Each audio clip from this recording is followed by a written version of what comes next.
Hi little skeletons, it is Disney Queen Skelly here, and welcome to the biggest Chatting Skeletons episode ever for now. So before we start with every single bullet point I have tonight, I wanted to take a moment to explain why this big ass episode, I guess, is happening.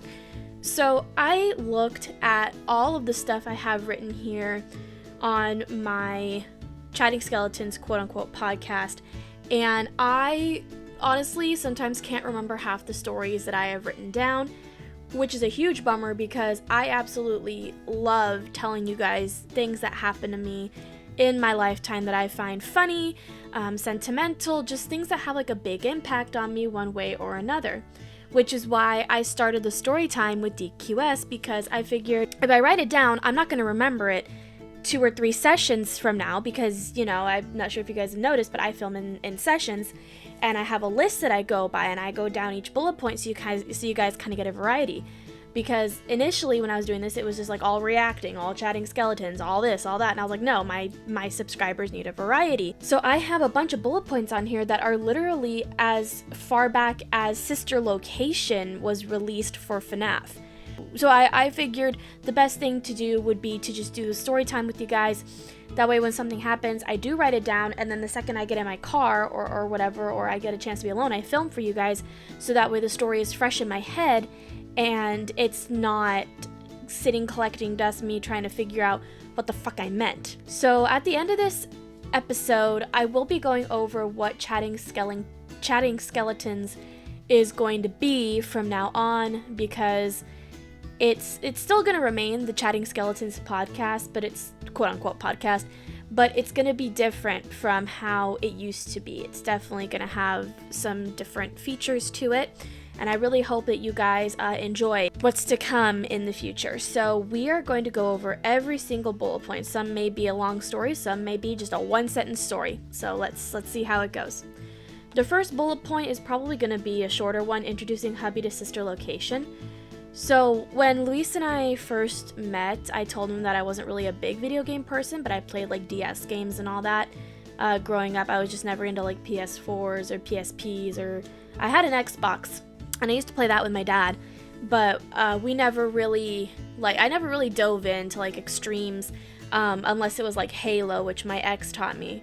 So Luis would always, play video games in front of me, and I thought it was so much fun, especially when, he brought his PS4 here during the pandemic, because he wanted to play video games. Because I tried just kind of getting him to play with the Wii that I had, but he didn't really like it. Like, he played a little bit with Epic Mickey, if you guys remember that game that came out for the Wii, but he really missed his PS4, so he had his aunt bring it over, and we hooked it up, and he's been having a good time with it. And then me and a couple of people got him the PS5 for his birthday. Around this time that he had his PS4, Sister Location, I believe, was either released or it had already been around for a while. I'm gonna assume it had already been around for a while, because I think, let me double check when Sister Location released. Okay, so it released in 2016. So when I said I had stories dating back to Sister Location's release, I guess it was a little bit of a lie. So Sister Location had been around for about 2 years, and I had told Luis that it was like my favorite FNAF game, okay?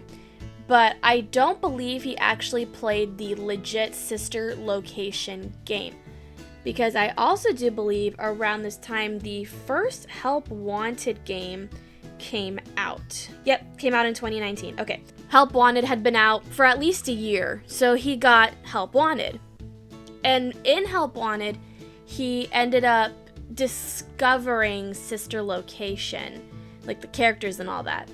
So he was introduced to Circus Baby, Ballora, the Bitty Babs, the Minarinas, Funtime Freddy, Funtime Foxy, and let's just say the Sister Location characters are not exactly his favorite. Meanwhile, Ballora and Scrap Baby are like 2 of my favorite animatronics, next to Foxy and Glamrock Roxy and Glamrock Freddy. Next to those guys, Scrap Baby and Ballora are some of my absolute favorite FNAF characters, and it actually cracks me the fuck up how much he's scared of them. And I know with FNAF 2 currently in production, we are inching ever so closer to Sister Location because I believe that was after Game 4. Please correct me in the comments if I'm wrong. And I cannot wait for the Sister Location movie because I know they are going to do all of those characters justice, and I am so fucking ready for it. Anyway, so the next bullet point we're going to be tackling is playing Beat Saber VR is trippy. I had never played in VR before. I was always terrified. There was a store, it's probably still there, in Irvine at the Spectrum where you can go and play VR. And I was always kind of nervous to play VR because I don't like having things like be super close to me. I get actually really terrified and intimidated. So when I saw the game Beat Saber, I was like, I really want to try that. But we didn't have a VR set. So when we had the PS4, actually scratch that. I believe a friend of ours gave us his PS4 because he was getting the PS5, something like that. But either way, we got the VR headset, and we were really excited because we wanted to, tackle a lot of VR games. So I played things like Vacation Simulator, Job Simulators, easy things like that. I attempted Super Hot, but that freaked me the fuck out. But with this, I asked Luis, I'm like, hey, can we get Beat Saber? Because I really wanted to try it out. And he was like, oh yeah, absolutely, we can get Beat Saber. So he downloaded Beat Saber, and I believe they really only had a few packs on there other than like the default ones that you could play. I believe they had a little bit, like I think like 4 songs for Panic at the Disco, and I think like one other album. VR only really had like I think a couple music packs. I think the only one other than like the standard packs was Panic at the Disco, which is where I really actually started to like Panic. And then they started adding like Imagine Dragons The Weekend and all that, and it was just a fun way to play games and exercise, and it was fun seeing hubby like fail so much during the extra hard modes. Expert modes. I'm currently on hard, so I probably won't be going to expert anytime soon, but getting to hard was quite the adventure. Either way, I love it. I can't wait to get the new VR system for the PS5 because it's a wee bit expensive. So we're gonna save up each like half the money, and then we'll go buy it at like Target or Amazon or something. Going still with the VR, my next bullet point, I started playing boxing VR. Holy shit. So boxing VR, I wanted to get healthy, and at the time we didn't want to pay for gym memberships because we basically just had something here to move around and do stuff. We also had the Ring Fit. So we were able to do like push-ups and running and just kind of do a little bit of everything, but I wanted to do box VR. While hubby was scrolling through like a bunch of the VR games, he came across this one, and I kind of saw it in action, and I was like, ooh, I want to do that. And it was a lot of fun. It's definitely a workout. You feel it in your thighs because they make you squat. You feel it in your back. There's one where like a lot of it is just squatting like throughout the entirety of it, and you can do anywhere from like 2 minutes to like over an hour straight if you really wanted to. No breaks either. It's just straight. So I would do the 2-minute ones as warm-ups, and then I would go to the like 5 to 6 minute ones, and then once I reached like a half hour, I would go to Beat Saber for the last half hour to do more cardio than I would like just squats and all that. And hubby actually enjoyed it too, but I think I enjoyed it a bit more than he did, which is another reason why I really want to get the headset, because I miss boxing, I miss Beat Saber, and I actually really want to take a legit boxing class one of these days. I'm gonna see if my local gym offers it. Anyways, next bullet point. Confirmation my house is haunted. So for those of you who don't know, I live next to a mortuary, and it's a beautiful mortuary. I haven't really seen inside of it, but from what I've seen like through the fence, it's gorgeous. Like the upkeep is incredible. A lot of people bring flowers. It's just beautiful. It's a beautiful mortuary. So there was one day I was sitting outside in the living room, and I wasn't really home alone because I think my mom was home. She was just in her room asleep, and I think dad was in the kitchen, but hubby wasn't home. Hubby was at work. And while I was sitting in the living room, I heard and I saw our bedroom door swing open on its own. Mind you, this door is heavy. This thing has to be pushed with a good amount of force in order to open up. And it happened, I think, twice, and that scared the absolute piss out of me. Like right now, we don't have we don't have the metal thing that covers the hole for the doorknob because it kept getting stuck.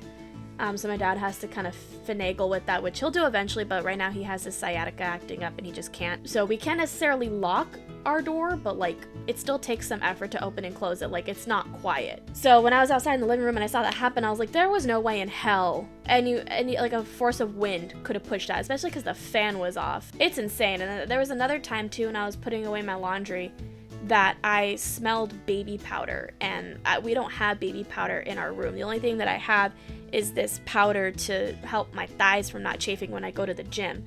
But it's locked up, it's closed, it can't poof powder. And it was like super strong. It felt like it was coming from behind me. It was intense.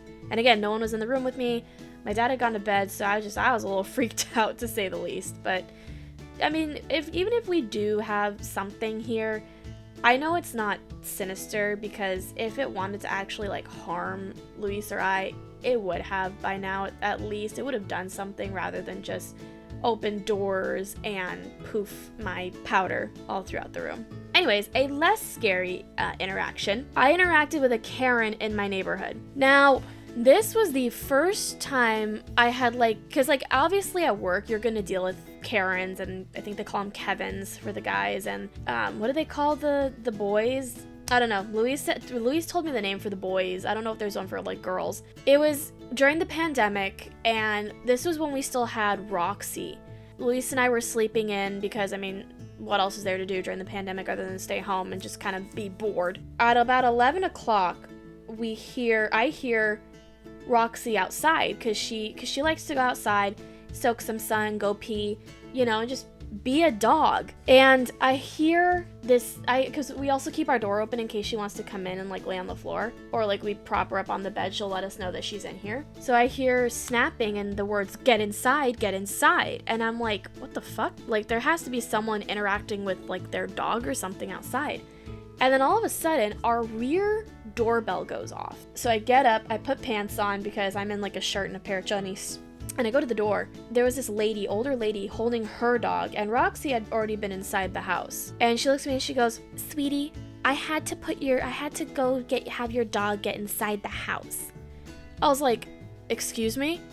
And she goes, there have been coyote sightings all throughout the neighborhood, and your dog needed to be inside, not outside. I looked at her and I said, ma'am, I know about the coyote sightings. I also know that my dog is safe here because she's been outside while these coyote sightings have been happening. We've kept an eye on her. Our door's open so we can hear her if anything happens. But you do not snap at my dog and tell her to go inside. You can come and politely knock on my door and ask me, hey, can you bring your dog in? I'm a little concerned about the coyotes. But you do not snap at my dog and tell her to get inside. And she just looks at me and she goes, well, you should be a better dog owner. I'm like, yeah, and you should kind of mind your own fucking business. Please leave my house. And she just walked away. Why would you, I understand the concern for coyotes because coyotes are an issue here in California. I understand the concern, but at the same time, if you have that big of a concern, you can take the time to knock on someone's door, even if it is coming through the gate and knocking at my door and asking me, hey, can you please keep your dog inside? We've seen some coyotes running around here for the past hour. If that were the case, then yeah, I would have brought her in and been like, oh my God, thank you for letting me know. But no, if you're knocking on my door and demanding and doing things to my dog that really isn't your business, please don't do that. I find it so disrespectful. The next bullet point is I started getting into Lego. I never really had any Lego sets growing up. Never into it. I was the Barbie girl. I was the Polly Pocket girl. My Scene Brats. GirlGoGames.com, Barbie.com, you name it. I was doing it. And during the pandemic, Luis, once Downtown Disney opened up, Luis had taken me to the Lego store. And he wanted me to experience building Lego sets. Because it was one of his favorite things to do as a kid, and I never did it. So we actually started with the little mini cities, so San Francisco, Tokyo, Shanghai. I believe we also have London. What's the one with the big needle? Seattle. I think that's Seattle. Either way, Paris. We have a ton of these. Dubai. We started collecting them, and I think there's a couple new ones that we need to get. But after doing a lot of the mini ones, we decided to get the Taj Mahal, and that was where I kind of was kicking my own ass because my back was hurting. It was hard for me to complete it. I was getting frustrated because pieces weren't, doing what they needed to do. And I kind of felt bad because, like, around that time, I really wanted to, like, give Legos a chance and to, like, really like it, but it was just uber frustrating, and I felt so bad for Luis because, you know, he was just trying to get me into something that he loved, and I felt bad. I felt bad that I just couldn't get into it. But after a while, you know, after we built the Taj Mahal, we started getting the smaller sets again. I was actually having more fun with it. I think it's the fact that, like, bigger sets, I find them a bit more intimidating, and I find it a bit more frustrating because I can screw up so easily if I don't, like, pay attention to the booklet properly. Like, I've built a lot of Lego sets now, and I think my biggest one that I've done, I think, it wasn't on my own, but it was one that I could handle, was the ISS station, or the ISS, which I have on my side of the bed. I also have, like, a bonsai tree. I have my flowers that hubby got me for Valentine's Day that I still need to finish, but I'm not going to finish them until I get this really cute vase I actually found on Amazon. It's like $10, and I want to put my flowers in some kind of interesting vase. But anyways, that's that one. Next one is I made an account on Spoon. So this is no longer a thing anymore. I used to have an account, a Spoon account. Spoon was basically like live podcasts. So you would go on, you would talk to people, they could comment, and you could respond to them. And I actually made a few friends on Spoon, and you could collab with people. It was a lot of fun, and then I had the app, and I never really clicked it until one day I did decide to click it, and it turned into, I think, some South Korean app that was just, it wasn't in English anymore, and I couldn't change the settings, and I just figured I'm going to delete my account, delete the app. It wasn't really worth having anymore, especially because all the people that I, like, initially knew on there were just gone.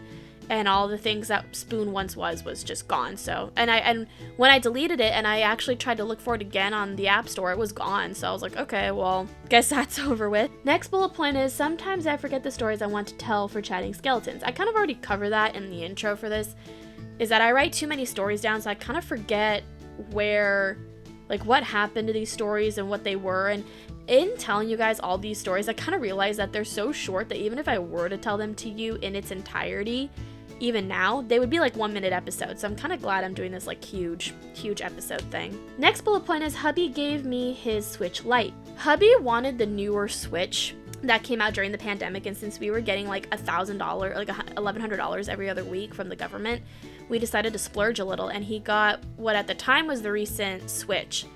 And since he had the Switch Lite, he gave me his Switch Lite, and he just used the regular Switch. But then eventually, he decided that he wanted to save up for the newer Switch that's out. So right now we're kind of saving for that. We're saving for the new VR set. So that's really it. I mean, I've played a couple of games on that Switch. I remember using like the regular Switch for the TV, and I would play like Doki Doki Literature Club on there, and it freaked him out because he didn't know what the hell it was, but I had fun with it. That's also where we would play our Ring Fit. Ton of fun games. It was just nice that he gave it to me. I wasn't expecting it. I was totally expecting him to like sell it or something, or give it to his sister or whatever, but no, he gave it to me, which was very kind of him. The next bullet point is we had some rolling blackouts on the hottest day in August of 2020. In 2020, I believe that was one of the hottest summers that we ever dealt with in California. Like, I don't remember a day that was as bad as that. And on this particular day, we were actually going to go celebrate my cousin's birthday. The AC in our house wasn't working at the time. We actually just got it fixed a couple years ago. And it works like hell now. Our heater is incredible, our AC is incredible. But at the time I had a portable AC that was built into my room during the summer because my parents had one out in the living room that they would use. And it would get really hot in my room, it would get really hot in this room because we're directly facing the sun here. So my parents got us, they got me a portable AC for my room, and then my uncle, when he was living here, got a portable AC for his room, which is still in here, by the way. It works wonders during the summer if the room doesn't get cool enough, which it does now because we got the AC fixed. Like, this is one of the coldest rooms in the house when it kicks in. But we'll turn it on in case, like, my parents want to turn off the AC during the night when it gets a little bit cooler, but for us it isn't that cool. When it would turn back on, the power, my AC would kick back on, and we were able to, like, sit in front of it and cool down. And I remember all of us were ready to go. We were just waiting on one person. And finally, when, I think it was my dad we were still waiting on, so when my dad was finally ready, the three of us, me, my mom, and Luis, we were sitting on my bed in front of the AC. So finally Dad's like, all right, let's go. And it was just our area that was experiencing the blackout. We went to my aunt's house and they weren't experiencing the blackout, which was incredible, given that this blackout, I believe, reached a lot of Orange County during this time because everyone had their ACs on. It was just a super hot summer, and then again, the hottest day of the year was that day, surprisingly. But we made it through, and everyone was okay. I mean, I don't think we had many rolling blackouts after that. Next bullet point is the greatest game of Uno ever. And sadly, this is one I don't remember. The only thing I can think of that might have happened was I was playing Uno with hubby because we actually got really good at board games during the pandemic. We got a ton of board games during the pandemic and we mastered a lot of them. We would play Uno a lot, and I think I remember while we were playing Uno one day that I think I just kept hitting with draw twos, draw fours, and whatever, and it frustrated him so much that finally when I got down to one card, I was able to smack it down, and he got so pissed at me because he couldn't get rid of any of his cards. But I can't really remember what the greatest game of Uno was. And again, kind of going back to the point of this is why I don't want to just write these down and get to them sessions later. The next bullet point is the time I went back and forth between 28 and 29 subs. As of time of recording, I believe I have 149 subs. Don't know where I'm going to be when this posts, but at time of recording, I'm at 149 subs. And in case you guys don't know, the next celebration is at 200, so 51 more. Let's get there. So there was a time back when I really started to get serious with YouTube, and I was doing it during the pandemic just to pass by time, that I was going back and forth between 28 and 29 subs. One morning I'd wake up, it was 28. The next morning I wake up, it was 29. The next morning I wake up, it was 28. It went on like that for I think about, oh my god, a week. It literally was a solid week where it was nothing but 28, 29, 28, 29, 28, 29. I was like, am I just gonna be stuck in this rut forever? That's kind of what I thought. But I mean, eventually my subscriber count did go up. I just thought it was fucking hilarious that's where I was. It was 48, 49, 48, 49, or 28, 29, 28, 29. It was just funny to me, and I was like, am I ever gonna get out of this? But finally I got out of it. I reached 30, and then I reached 50, and obviously it was a journey to 100, and I'm happy to be here. I'm happy that I have you guys. So the next bullet point is, can I give you guys some advice? Don't know what this advice was. I don't really have any advice for you now, but considering I wrote a lot of these during the pandemic, I'm gonna probably say it was something to do with relationships, which we're already past the pandemic, so this advice really wouldn't matter, but I'll give it to you guys anyways, because I think I remember kind of slightly what it was. During the pandemic, hubby was given the choice to either live with us until this blew over after we knew 2 weeks wasn't going to be 2 weeks, or he could go back to LA and not see me until this whole thing blew over. So he decided to live here. And during this time, our relationship was really tested. We had the worst highs, we had the worst lows. I unfortunately did not treat him that well. I would scream at him, we would get into fights. It was bad. And finally, once we were out of the pandemic, we were able to go outside and actually do things. Obviously the relationship got better. But one thing that living with the person that you love will really tell you is if you can handle living with them. Because when you're separated, right, and you're maybe only seeing each other a few times a week, and maybe if you're old enough, you're spending the night, it's like bliss. It feels nice. But then it gets to a point where you really have to sit back and think, can I live with this person? And I think that should be the first thing you do before you get into a major commitment like marriage.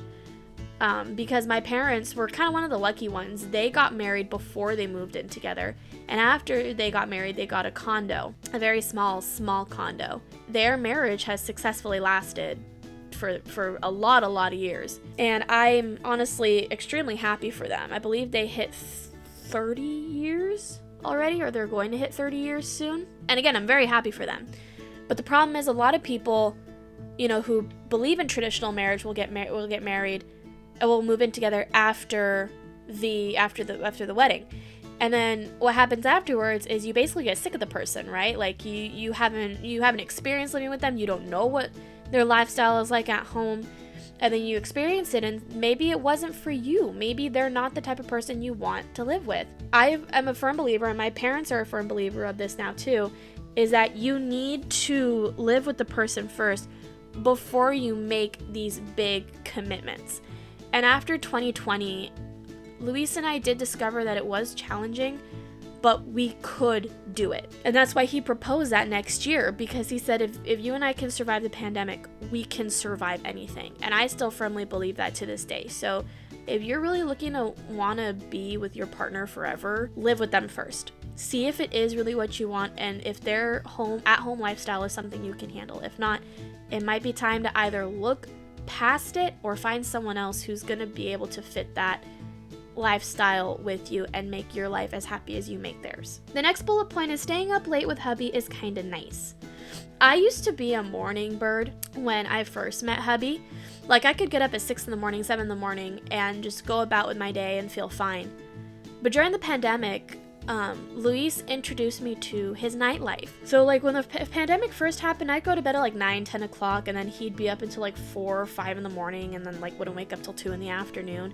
But there was one night where we were in my room, because this was before we merged rooms. We were in my room and we were just watching stuff on my laptop.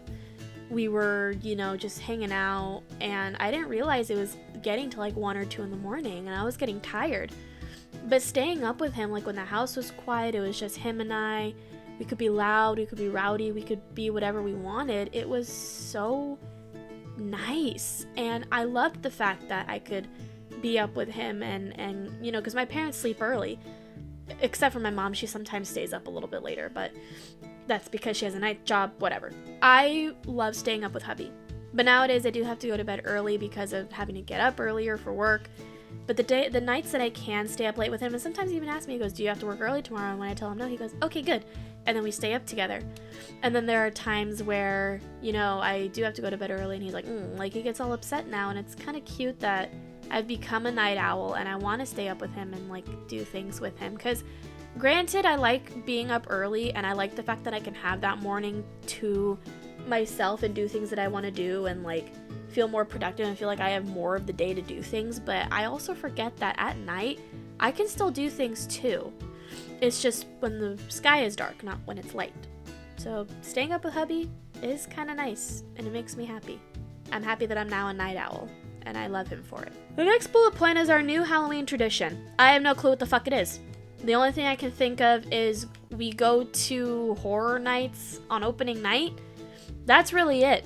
I really cannot think of another Halloween tradition that he and I have. We go to horror nights, opening night. There's our Halloween tradition. Next bullet point, hubby's late night horror story. Oh God, okay, I am so glad he is not here for this, because this story actually freaks him out. I still don't know how this happened or what happened or like what the case was, but hubby used to play his guitar outside on the porch, and he would, play for hours. And there was one night when he was out there, and this was again during the pandemic, he was out there. Now he plays in the garage, but he only does it for this reason. He was playing outside and he heard screaming. He wasn't sure where the screaming was coming from, but he heard screaming. And he kind of like stopped playing for a second to hear what it was, but like he ignored it. Like he kind of brushed it off. And as he kept playing, the screaming kept getting louder and louder and louder, and he didn't want to find out what the fuck it was. So he ran inside, locked the door, and came back in the room, and and then when he came back in, he told me the story. And it's kind of freaky, and we still don't know what it was to this day. My guess is that there might have been a homeless person running around our neighborhood, which it happens, And around that time, too, there were sometimes, like, choppers going around, like, trying to find somebody. So my guess is it might have been someone who just wasn't mentally okay, running through our neighborhood, and, just wasn't okay. And it happens. Okay, so the next one is my first kind of experience in a drive-through movie. I say kind of because I've been through a drive-through movie. Like, I've been to a drive-up movie, but I've never actually been the one driving. So the first time I ever went to a drive-in movie was when Green Lantern came out. I fell asleep on the floor. Don't know how that happened, because we were on cement, and I somehow was able to fall asleep on the floor. But this particular time, they were showing The Nightmare Before Christmas at the Brea Mall in front of a huge screen, and we bought tickets. They scanned us in, and unfortunately my car battery did die, because when I turn on my engine, my lights automatically go on. And it's not like my headlights, or my high beams, it's like a set of lights that just go on. And I couldn't keep those on because we were like right in front of the screen. We had front row seats to the screening. So I can only keep it on for I only kept it on for a little bit and turned it off and basically just let my car battery run out because they told us oh yeah, we have jumper cables if you need us to jump your car. So they did. They jumped my car and I, was able to drive home, and the next day, I made sure my car could start because driving helps charge the battery. So it was fun. It was still a fun experience. I loved it. I would definitely go back to a drive-in movie if I could, if there was ever any more drive-in movies. It was cool because we had to tune into a specific radio station, and just experiencing The Nightmare Before Christmas in a drive-in theater is like a bucket list thing I did not know I needed checked off. The next bullet point is my new puppy Toby. So around this time, my dog Roxy was diagnosed with pancreatic cancer, pancreatitis. And basically when a dog gets a diagnosis of pancreatitis, they have no more than maybe 9 months to a year to live. And it's sad, but it's just the honest truth. One of my dad's coworkers had a dog diagnosed with pancreatitis, and they died within 9 months. So since we knew Roxy was kind of just at the end of her leash, she was 12 years old, she wasn't going to last much longer. We were going to take care of her as best we could, but we also weren't going to prolong her life if it meant her suffering. So we decided to get another dog.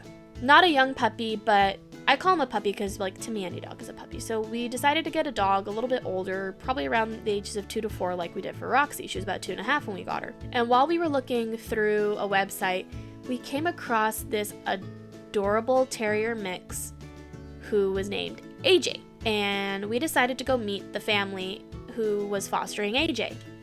This family happened to live where my abusive ex lived, so that was kind of fun when we were driving. I was like, hey, I kind of recognize this route. And then we turned, and I was like, I recognize this neighborhood. And, I was kind of joking around, but then my mom started joking around, oh my god, I see him. And I'm like, can you please not fucking make those jokes? That's not fucking funny. So we get to the house, and it's this adorable older couple. And they had about 7 or 8 labs, lab puppies, living in the house. But then this itty bitty little terrier, black, all the labs were yellow, golden. But this itty bitty little terrier, brown terrier, just walks out. He walked right up to us. She mentioned everything that was, that AJ was, how long he had him, that he was friendly, that, he wasn't a barker, total lie. And that entire time we were there, we just kind of fell in love with him. He would lay in between our legs, we'd pet him. She told us that he loved being lifted, so I lifted him up and put him on my lap, and he was a total cuddle bug. And when we were driving home, we all made the universal decision, yeah, we want AJ. But my mom goes, I don't like the name AJ. And I was like, yeah, me neither. So while my dad was taking a whiz, we kind of thought about it, and I looked at my mom what if we named him Toby? And my mom was like, that's a lovely name. So about a week later, we brought Toby home, and I was working late right at that point at Disney, so I couldn't meet him when he first came home, which he absolutely loved being here. But I was able to see him the next day and play with him and hang out with him because I had the day off. About a week later, the lady came back just to see how Toby was acclimating to our house, and he loved it, and we've had Toby ever since. And when Roxy passed away, Toby knew. We were all kind of upset. He knew that the urn was hers. So it was just hard. But now we have Toby, our little shit that we love so much. And I'm assuming, hopefully, that, well, not hopefully, but I'm assuming once Toby reaches the age of 11 or 12 and we kind of see he's on that last leg, maybe we'll get another dog. We'll see. My dad already didn't want Roxy, and he didn't want Toby. I highly doubt he's going to let us get a third dog. Around that time, Luis and I will probably be out of the house anyways. So we'll see what happens when we leave. The next bullet point is what happened when hubby left the house for the first time. So this is in reference to when things started to pick back up after the pandemic and people were able to hang out again. Hubby went out with the Ghoul Crew, which are a group of girls that he's known since almost the start of his Disney career. And they've been his moms. They've been his moms for so many years. I love the girls. I've met them multiple times. Some of them are married with children. Some of them are in really good relationships. But I've known the Ghoul Crew. And when he left, it was hard because I had been with him for over a year in this house, had not been separated from him. And having to be separated from him for the first time in a very long time was very, very hard. I had a hard time dealing with the fact that he was actually going to be going out with his friends again and leaving the house, because I wasn't able to see Harley Baby at the time for one reason or another. I can't quite remember why I couldn't see Harley Baby. For some reason, I just couldn't see her. And Harley Baby, if you remember the reason why we couldn't see each other that much, leave it in the comments. But it was hard having him like actually leave the house and go out and be out late, and me just kind of like sitting back worrying, wondering where he is, and just like missing him.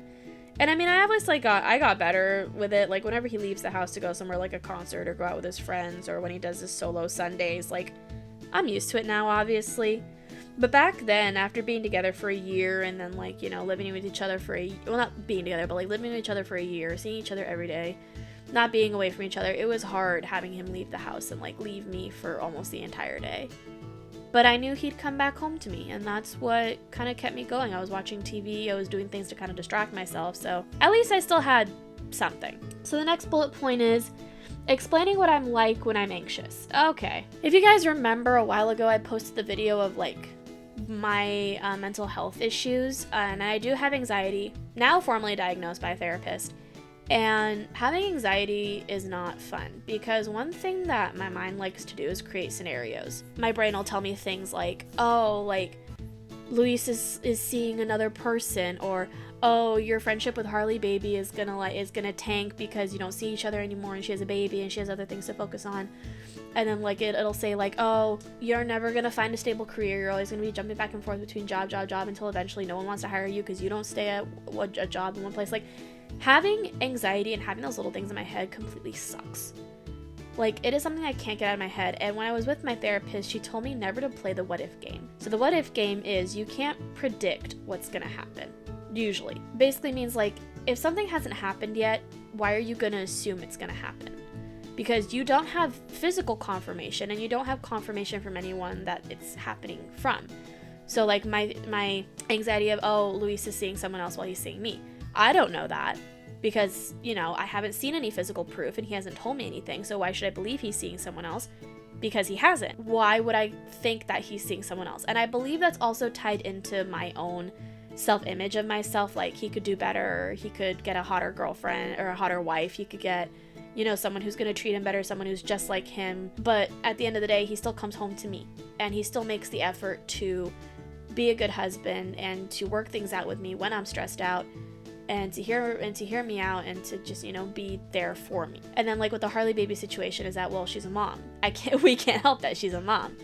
So yeah, it's going to be a little bit harder to see each other, especially when work schedules don't line up. So I can't definitively say she hates you, or she's not going to want to be your friend anymore because you two don't hang out as much and because things don't line up. She hasn't told me that, and she hasn't physically like come to me and said, hey, I don't think this friendship is going to work out. She hasn't done anything like that. So why bother thinking she doesn't want to be my friend anymore? And she still makes the effort to talk to me and respond to me. And I feel like if she really didn't want this friendship to work, she would have been honest with me, and on top of that, she wouldn't be talking to me as much. And then the last thing is the whole job situation. I clearly have a job now, and any time that I had lost a job, hubby always said, don't worry, a fish will bite. And he's right. So playing that what if game, you know, of like thinking about what people think of me, or thinking things that they're doing when I have no confirmation, is not good for me, because I need to have trust in myself and trust in the people that I love and that I bring into my life, that they are going to be loyal and that they are going to stick by me and help me, even, and like in turn I stick by them and help them. If there's no physical proof that someone is doing something or saying something, and you're really going only based off of like hunches or what ifs, that's anxiety, and it's a demon. And my anxiety really isn't that bad anymore. In fact, it's gotten much better because I've been in therapy, and I've taken my therapist's advice on how to calm my thoughts. But around the time when my period starts, which is the week before and the week of, my anxiety does get a little worse because of the increased hormones. And it gets even worse, like on the week of my period. The week before, it's okay, I can still calm myself down. But the week of, oh, forget it. I am a fucking nightmare. Like, thoughts-wise, expressing myself. Like, ask hubby. I am not a fun person that time of the month. So for those of you who suffer with anxiety, just know what triggers your anxiety. And also, if you do need help, but you can't really afford therapy, I would say just do your best, find supportive people, and, you know, just know you're not alone. So the next bullet point is why I can't speak Spanish as well as I could. When I was younger, and I believe I explained this story when I made the video about my abuelita dying, but if you haven't seen it, I'll tell you here. When I was younger and I was going to school, my mom would have my abuelita pick me up on Mondays, Tuesdays, and Thursdays, and then she would pick me up Wednesday, Fridays. My mom would pick me up Wednesday, Fridays.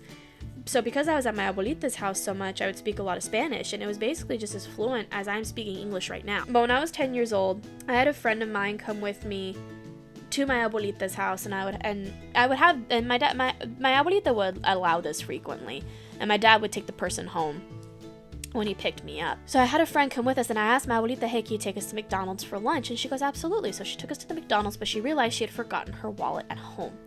So the McDonald's wasn't too far from her house. I don't believe it's there anymore, but it wasn't too far from the house. You know, we sat down and we waited for like 30 minutes. And at the time, when I was in 5th grade, I had a flip phone. I had what looked like a burner phone. When she came back, and apparently she went to the wrong McDonald's, but I didn't know this. So I had called my dad after a half hour, and I said, hey, after it was actually about an hour. A good length of time had passed. And I called my dad, and I was like, Dad, abuelita kind of abandoned my friend and I at a McDonald's. He goes, what do you mean? I said, she forgot her wallet, and we've just been here, and the guy won't let us eat our food unless it's paid for. Which is kind of fucked up. Like, if you see 2 kids who were left alone and with food, and the person, like, is going back to get their wallet, and it's been like an hour, are you really just gonna let the food sit there? Like, you really can't give it to the kids and wait for the person to get back. Like, that's just fucking dumb. At least in my opinion, I would give it to the kids and just, you know, wait for the parent to come back. And even if they didn't, it's not like it's a loss. I'm sorry, but if you're a fast food worker and you disagree with me, please put it in the comments. So I told my dad we had been stuck there for an hour, and since we were 10 years old and my abuelita had just left us there, you know, my dad was like, oh fuck, I need to go get the girls. So he came, he paid for the meal, sat down with us, and we ate, and he drove us back to the house where my abuelita was. And sure as shit, she was home. So he took us upstairs, and he was pissed. Like, my friend and I were just kind of sitting at the table, and he looks at his mom and he goes, Mom, why did you leave them there? She goes, I think I went to the wrong McDonald's.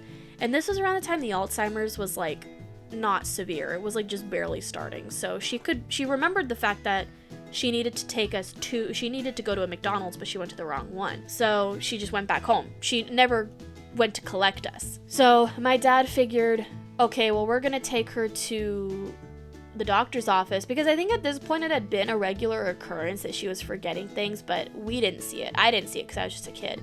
So my dad took her to the hospital or the doctor's office, and they said, yeah, she has Alzheimer's. So after that, my dad was like, okay, you can't drive anymore. And they mentioned that it could get more severe. So at that point, they kind of had to buckle down and say, you're no longer driving. You're no longer picking up Mandy. You know, we can't risk you forgetting again. After that, I wouldn't go back to my abuelita's house unless it was an event. So my Spanish slowly started to fade away. And now I can say little sentences here and there, and I can understand now more than I can speak, which became a huge problem because after a while, everyone kept asking me, do you understand? Do you understand? Do you understand? Finally, I had to sit down with everyone else, and in my limited broken Spanish, I said, I can understand you. Please stop asking if I can understand you. I can hear you. I can understand what you're saying. However, I cannot respond back in Spanish. I'm sorry. Ever since then, no one's asked me. And in fact, my mother-in-law at hubby's grandma's funeral, she knew my Spanish was limited, and she didn't bother asking if I understood what her mom's sisters were saying. Like, Luis's abuelita's sisters came to the funeral, and Luis's mom didn't bother asking me if I understood. She just kind of saw my face, and when the grandmas would speak Spanish, when his grandma's sisters would speak Spanish, she would translate it to me, and I would respond to her back, and she would translate it to them. It was the smoothest conversation I had ever had with someone who was Spanish speaking, and I'm so glad that she understood that I could understand. But there were just some words that were a little patchy. So, to my mother-in-law, thank you so much. So the next bullet point is my diamond tan line. So a long time ago, back when I was still skinny, I had this really cute bathing suit set where the bikini top was like a diamond pattern and the bottom was like regular black bottoms. I forgot where I was. I think I was at Soak City. Either that or at the beach. But I didn't put on sunscreen because I was dumb about sunscreen back then. I'm not anymore. I am no longer fucking around about sunscreen. But I didn't put on sunscreen. So when I came home and I took off the top, My chest had a diamond pattern on it, and that tan lasted until the winter when I had to cover up. Or no, until the winter when I had to cover up and my skin returned back to normal. But good God, I miss that diamond tan line. It was one of my favorites. Next bullet point. I have a theory about the Boba Fett I met at Disneyland. This theory is no longer what I think it is because I thought it was dumb, and I told Harley Baby my theory, and she goes, well, you do realize, like, and I told Hubby my theory, and he goes, like, I told both of them my theory, and both of them were like, you do realize Boba Fett is, like, kind of a ladies' man, right? Like, he's seductive in the movies, and I was like, I did not know that. So the theory I had was that my ex was in the suit because this particular Boba Fett lifted my chin and was, like, really seductive, and I, like, ran away because I felt so uncomfortable, but now looking back, I was just kind of stupid for thinking that. The next one is how I came up with the name Disney Queen Skelly. This one is pretty simple. I had the nickname Skelly in high school because a friend of mine and I were writers, and I wrote her into one of my stories and named her Charity, and she wrote me into one of her stories and named me Skelita because of my love for The Nightmare Before Christmas. And ever since then, my name was just Skelly. And surprisingly, Harley Baby actually guessed my nickname. She didn't know I had that nickname, and when she called me Skelly, I told her the story. She goes, really? So I just figured Disney Queen Skelly would work because I love Disneyland, and I think Queen just kind of fell into the mix. It just worked. Instead of Disney Skelly, Disney Queen Skelly just kind of felt right. And yeah, I mean, that's just kind of how I came up with the name, and I've loved my name Disney Queen Skelly ever since. I got 2 texts that freaked me the fuck out. I don't really remember what happened. I'm pretty sure it was a wrong number or something. I think the texts were like, hey, where are you? Or something like that. I just blocked the number. It was freaky, but I've received texts from scam numbers that were like, hey, is this John? Hey, is this whoever? And I'm like, all right, we're blocking. I blocked the number. I didn't really want anything to do with it. I think at the time I thought it was my ex texting me from a different number. Can never confirm if that actually was true, but it was pretty fucking freaky. So the next one is, I started fiddling more with Filmora 9. This was before I downloaded Filmora 12. And that's when I really discovered like how to put background music into things, which you guys are hearing right now. It really didn't take much to fiddle with it. I've learned how to do openers and titles, music. I haven't really learned how to put like effects in, which one of these days I'll probably make a tester video just to kind of figure out if like how those things work so I can make the videos like even better. But until then, I always fiddle with Filmora 9 and Filmora 12, and it's fun. The next one is my first chemical burn. Me was stupid. Please don't ever do this. When I used to, and I dye my hair at home because it's a little cheaper than having to like go to a barber place and do it for you, have them do it for you. And my hair turns out great every time. Like even my hairdresser says so. She says, if no careers work out, go get your certificate. You'd be great at hair. And I'm like, oh, thank you. I was dyeing my hair and I got a little on my skin. And this was before I really knew like it would wash off in the shower pretty quickly. So I decided that the Mr. Clean sponge that I would use to clean it up on the sink before I got really good with not letting it drip. Only takes a little bit at a time. I decided that it would be a fun idea to clean my skin with a Mr. Clean sponge. This Mr. Clean sponge had chemicals in it, and when I started scrubbing my skin, the chemicals got into my skin, so it started to stain. I thought I cut myself or I had a cut there, but no. I burned my neck. I had a chemical burn on my neck, and my nurse mother took care of me very well. I forget what the process was. I'm pretty sure we let it air dry. I put on like hydrocortisone, burn cream, whatever. Basically, it took a few days to heal, but once it actually did heal, there was a little bit of a red spot there for a while, and I was like, well, lesson learned. Do not put a Mr. Clean magic eraser on your skin. It's not going to turn out well, and I cannot believe I did not think to not do that. So guys, we're actually almost done. We only have about 5 bullet points left to go. This one says, he said, I love you, and I said, thank you. There was one day, I forget the situation that was happening, but I was just chilling in bed on my phone. Occasionally, Luis and I will just say, oh, I love you too, like, nah. And when we said I love you at this point, I said, oh, I love you. He said, I love you. And without thinking, because I think he had done something for me, and I said, thank you, so he said, I love you. And I responded with, thank you. When I realized what I had said, he and I both busted up laughing. It was just a funny situation saying thank you to I love you, but I did say I love him back. I don't really feel like this is something I should talk about, but hubby's phlegm problem. He's had like a constant phlegm problem ever since we went to Florida, like our first trip to Florida way back when. he got sick and he had like phlegm issues, but they never really seemed to like go away. Like every day, even when he's not sick, it seems like he has phlegm issues. And I don't know why I wrote that down. I think I was just super annoyed of him like constantly hacking up his nose and constantly like clearing his throat. When he's sick, it's worse. But now it's just like, do it whenever you need to, you know, just like if you're not okay, just let me know. We'll do something about it. And I used to give him vitamin C and allergy pills every night. And it actually did work because it was actually causing him to not sleep. And I now have him they're now on his bedside in case he ever needs to take them. But he doesn't really take them as much anymore, so I don't think it's ever an issue for him when he needs to go to sleep. And I don't really know why I wrote that down. I think I was just annoyed. The next one is we got FNAF Security Breach. When Security Breach released, I was so excited because it was like it was a FNAF game that released it had been a while since a FNAF game had actually released. So when it released, hubby was quick to download it and play it, but it was super buggy. Like, I feel like the creators were in a rush to get it out, and they could have spent a bit more time making it like less buggy. And we got the digital version because I don't think they were selling like the physical copy, if at all, because we got the digital copy, you know, after a while they actually updated the game after hubby had finished it, and it was less buggy. But it was kind of fun seeing all the bugs that Luis had to go through just to complete the game. And it was a fun game. Like, I remember watching that opening scene with all of them like rising up on the platform, and oh my god, I still jizz whenever I see that. Like, it's an incredible game. I just wish they'd taken more time to get the bugs out. Second to last bullet point, the FNAF movie comes out on our wedding date. So surprise, surprise, when FNAF was released here in the States, it was actually supposed to release October 27th, but we couldn't see it until the 29th because we had things to do. And it kind of sucked, but we avoided spoilers. I avoided YouTube for those few days. When we actually saw the movie, we saw it, I believe, in IMAX, I want to say, or in Dolby, one of the two. We didn't see it at Regal. We saw it at AMC. Your girl was so happy. Like, I was watching the whole thing, and when the scene, and spoilers if you haven't seen it, but when the scene came up where the characters were helping Abby build that fort, I got so fucking confused because I was like, aren't these creatures supposed to be like evil and all that?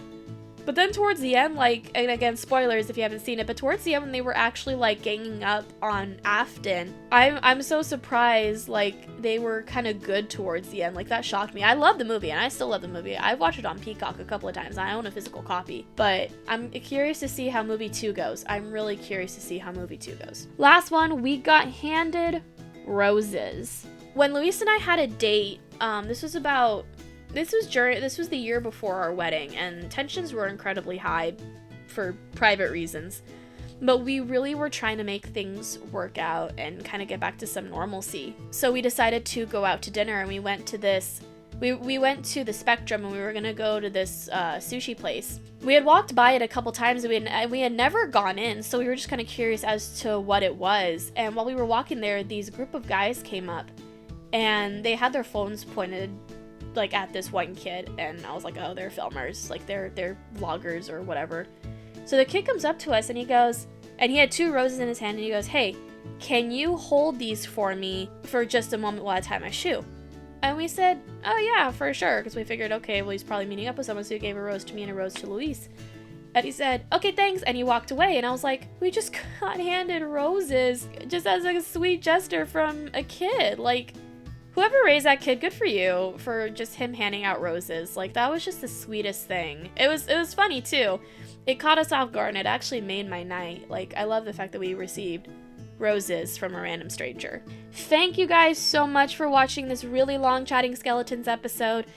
This podcast is now going to be me talking about random topics that I find online, just to kind of give things a variety but still keep this channel going. How long those videos are going to be depends on the topic I receive. I could either talk about it for 5-10 minutes or hours, or I won't know anything about it. Be on the lookout for the next Random Topics Chatting Skeletons episode that is officially going to kick off this podcast and what I now want it to be. Thank y'all so much for watching. I'll see you guys next time. Bye, little skeletons. Please stay safe. And I love you guys.